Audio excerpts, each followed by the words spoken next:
Hi అండి. Good evening. అందరూ టీలు, కాఫీలు తాగారా? నా ఛానల్‌ని కొత్తగా చూస్తున్న వాళ్ళే గాదు. ఇంతకుముందు నా ఛానల్‌ని చూసిన వాళ్ళందరూ ఒకసారి సబ్స్క్రైబ్ జేయండి. ఎందుకంటే నా పాత ఛానల్ డిలీట్ అయింది గాబట్టి. So, please subscribe, like and share. నేనిప్పుడు మీకొక చిన్న కథ చెప్పబోతున్నానండి. ఒక సుత్తి, ఒక ఇనుముకి మధ్య సంభాషణ. ఒక కమ్మర్ షాప్‌లో సుత్తి రోజు ఇనుముని కొడుతూ ఉంటుంది. అప్పుడు చాలా పెద్ద శబ్దం వస్తుంటుంది. సుత్తితో కొడుతుంటే శబ్దం వస్తుంది గదా! సుత్తి నుంచి.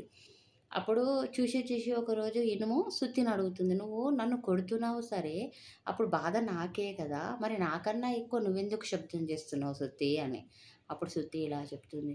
"చూడు ఇనుము, నేను నిన్ను కొడుతున్నాను కాబట్టి వస్తున్న శబ్దం కాదు ఇది. మనిద్దరం ఒకే జాతికి సంబంధించిన వాళ్ళము.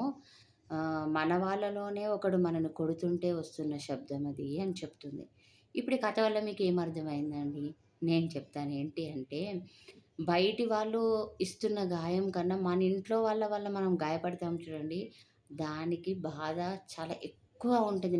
అని నమ్ముకున్న ఒక వ్యక్తి మనల్ని బాధపెడితే ఎవరైనా మన వాళ్ళు, మన బంధం అనుకున్న వాళ్ళే మనల్ని బాధపెట్టినప్పుడు చాలా బాధనిపిస్తుంది బయటి వాళ్ళకన్నా ఎక్కువ.